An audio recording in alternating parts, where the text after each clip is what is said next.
శ్రీ గురుభ్యో నమః. జై శ్రీకృష్ణ. ఈరోజు మనం చెప్పుకోబోయే సాహిత్యాంశంలో ఒక వింత కోరిక అనే అంశాన్ని గురించి మనం తెలుసుకుందాం. మాళవ దేశాన్ని పరిపాలించేటువంటి భోజ మహారాజు వారి ఆస్థాన కవి కాళిదాసు గారి గురించి అందరికీ తెలిసిన విషయమే. వారిద్దరి యొక్క అనుబంధము ఎంతో గొప్పది, వైశిష్యం పొందినది. అయితే ఒకసారి భోజ మహారాజు గారికి ఒక కోరిక కలిగింది.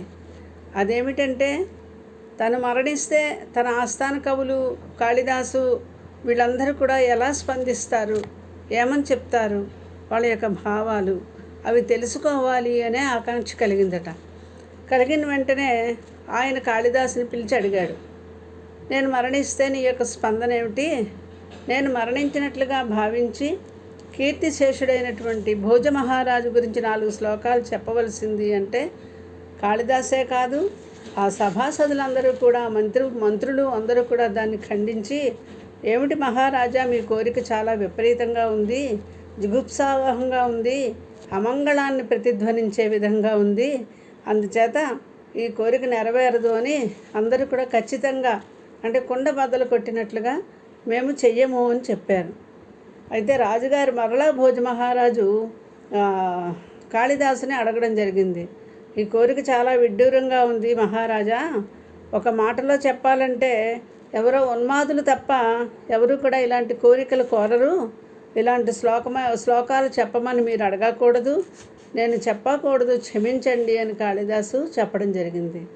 దానితో భోజ మహారాజు, నేను క్షమించను, ఒకవేళ నీవు నా ఆజ్ఞను పాటించి ఈ విధంగా చెప్పనట్లయితే నీకు దేశ బహిష్కారమే శిక్షగా విధిస్తున్నాను అంటే, కాళిదాస్ మహాకవి, నేను రాజాజ్ఞను ధిక్కరించాను కావున నేనైతే ఈ దేశాన్ని విడిచి వెళ్ళిపోతాను అని ఆ దేశాన్ని విడిచి వెంటనే అక్కడి నుంచి కాళిదాసు మరొక గ్రామానికి వెళ్ళిపోవడం జరిగింది. అయితే కాళిదాసు యొక్క ఎడబాటునంటే కాళిదాసు యొక్క స్నేహాన్ని అత్యధికంగా అనుభవించిన ఆయన, పాండిత్యంతో ఎంతో అపురూపమైన గ్రంథాలని రచించిన కాళిదాసు యొక్క మహాత్మ్యం ఎరిగిన ఆయన భోజ మహారాజు కాళిదాసు లేకుండా ఉండలేకపోయాడు, అలా దినములు గడపలేకపోయాడు అనమాట.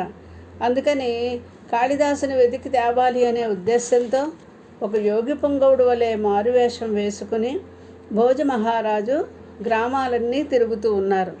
అలా వెళుతూ ఏకశిలా నగరానికి చేరుకున్నట్ట. అక్కడ ఆయన రాజుగారు ఎలా ఉన్నారు, గడ్డాలు మీసాలు ధరించి కాషాయ వస్త్రాలు కట్టుకుని ఒక సన్యాసి వలె ఉన్నారు. అలా వెళుతూ ఉండగా కాళిదాస్ మహాకవి కనబడి, ఓ యోగి పొంగవా, మీరు ఏ గ్రామం నుంచి వస్తున్నారు, మీరు చూస్తే మహాయోగుల వలె ఉన్నారు అనగా, ఆ యోగి, నేను ధారానగరం నుంచి వస్తున్నాను అనగా, కాళిదాసు భోజ మహారాజు గారు క్షేమంగా ఉన్నారా అని అడగడం జరిగింది. ఆ యోగి పొంగవుడు విచారం నటిస్తూ, అయ్యయ్యో ఇంకెక్కడ భోజ మహారాజు, ఆయన మొన్ననే స్వర్గస్థులయ్యారు, భోజ మహారాజు లేనటువంటి ధారానగరంలో నేను ఉండలేక ఈ విధంగా వచ్చేసాను ఈ గ్రామానికి అని మారువేషంలో ఉండేటువంటి రాజుగారు చెప్పడం జరిగింది. ఆ మాటలు వినడంతోనే కాళిదాస్ మహాకవి దిగ్భ్రాంతి చెంది మొదలుకి పడిపోయినటువంటి ఒక పెద్ద చెట్టు వలె పడిపోయాడు, దిగ్భ్రాంతికి లోనైపోయాడు, దుఃఖానికి లోనైపోయాడు, ఆ శోకాన్ని తట్టుకోలేకపోయాడు.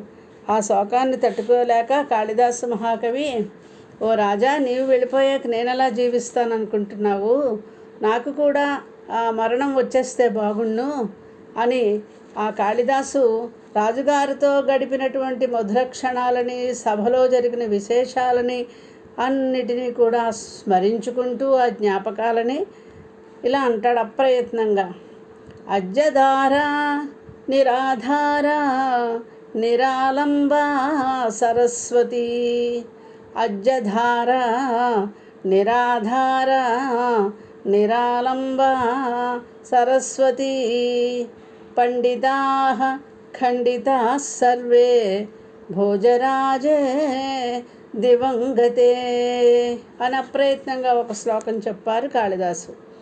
ఏమిటి అర్థం? ఈరోజు ధారానగరం, అజ్జధార, ఈ ధారానగరం భోజమహారాజు లేకపోవడం చేత నిరాధారమైపోయింది. పండితాహ ఖండితాహ, వాగ్దేవతకి ఆలంబనమే లేకుండా పోయింది. నిరాలంబ సరస్వతి, సరస్వతీదేవికి ఆలంబనం లేదు, పండితులకి ఆశ్రయం లేదు. ఎప్పుడు భోజరాజే దివంగతే, భోజరాజు దివికి వెళ్ళిపోయాడు, స్వర్గానికి వెళ్ళిపోయాడు అని శ్లోకం చెప్పాడు. దివంగతే అనే మాట అనడంతోనే ఆ యోగి వేషంలో ఉండే రాజుగారు వెంటనే హఠాత్తుగా నేలపై ఆకస్మికంగా పడిపోయి మరణించడం జరిగిందనమాట. అంటే మా భోజరాజుకి మారువేషంలో ఉండి కాళిదాసు తన మరణం గురించి చెప్పినటువంటి శ్లోకం వినాలి అనేటువంటి కుతూహలం తీరింది ఇక్కడ. కానీ కాళిదాసుకు ఉండేటువంటి శుద్ధి, వాగ్వైభవం, కవులు వశ్యవాక్కులు, వాక్కుని తమ అధీనంలోకి తీసుకుంటారు. వాళ్ళు ఏది అంటే అది జరుగుతుంది. సత్యం సత్యం పునఃసత్యం అన్నట్లుగా వశ్యవాక్కులు కాన వాక్కు వాళ్ళ అధీనంలో ఉంటుంది. కావున వారు అన్నది సత్యమై తీరుతుంది. కాళిదాసు ఈ శ్లోకంలో దివంగతే అన్న వెంటనే భోజమహారాజు చెట్టులా కూలిపోయి మరణించడం జరిగింది. అప్పుడు ఆయన యొక్క ముఖంలోకి తేరిపారా చూసి కాళిదాసు ఎంతో దుఃఖించి, ఏమిటి మహారాజా ఈ విధంగా జరిగింది అని, ఎంత పని చేశావు, మారువేషంతో వచ్చి నన్ను మోసం చేశావే, ప్రాణాలు కోల్పోయావా అని రోధిస్తూ వెంటనే ఆయన మహాపండితుడు కాబట్టి వెంటనే తన ఆలోచనని మార్చుకుని మరలా సరస్వతీదేవిని ప్రార్థించి ఒక శ్లోకాన్ని చెప్పాడు. అది కూడా ఇదే శ్లోకం. చివరి పదం మారుతుంది. అజ్జధార నిరాధార అని ఇందాక చెప్పాడు కదా, ఇప్పుడు అజ్జధార సదాధార సదాలంబ సరస్వతి పండితాః మండితాః సర్వే భోజరాజే భువంగతే అన్నాడు కాళిదాసు. కాళిదాసు ఎంత వశ్యవాక్కో చూడండి, వాక్కుని ఎంత అధీనంలో ఉంచుకున్నాడో. ఆయన పాండిత్యము ఆయనకు ఆ శక్తినిచ్చింది. ఆ కాళికామాత ఇచ్చినటువంటి ఆ పాండిత్యం అంతా కూడా ఆయనకి వాక్కు అధీనమైపోయింది. ఇప్పుడు ఏం చెప్పారంటే, భోజమహారాజు మరణించిన తర్వాత ఈరోజు ధారానగరము సదాధార, సజ్జనులకి ఆధారంగా ఉంది, సరస్వతీదేవికి ఆలంబనంగా ఉంది. పండితులందరూ కూడా సంతోషంగా అలంకారాలతో సత్కరింపబడుతూ ఉన్నారు. భోజరాజే భువంగతే, భోజరాజు భూమికి వచ్చినప్పుడు, భోజరాజు భూలోకంలో ఉండగా ఇలా జరిగింది అని చెప్పాడనమాట. వెంటనే భోజమహారాజు సజీవుడై లేచి కూర్చున్నాడు. చూసారా మహాకవుల యొక్క వశ్యవాక్కు, వాక్ వైభవము ఎంత విశిష్టమైనదో. రాజు కవిరాజు కూడా ఇప్పుడు గాఢంగా కౌగిలించుకున్నారు. దీని ద్వారా సరస్వతి అనుగ్రహం ఎంత వైభవమో, మనకి ఎంత వైభవాన్ని ఇస్తుందో మనకు తెలుస్తుంది. అందుకే వాక్కుని వృధాగా పోనివ్వరాదు. స్వస్తి, ధన్యవాదాలు. దయచేసి అందరూ వీడియో చూసిన తర్వాత సబ్స్క్రైబ్ చేసుకుని దీనికి లైక్ కొట్టవలసిందిగా ప్రార్థిస్తున్నాను. స్వస్తి.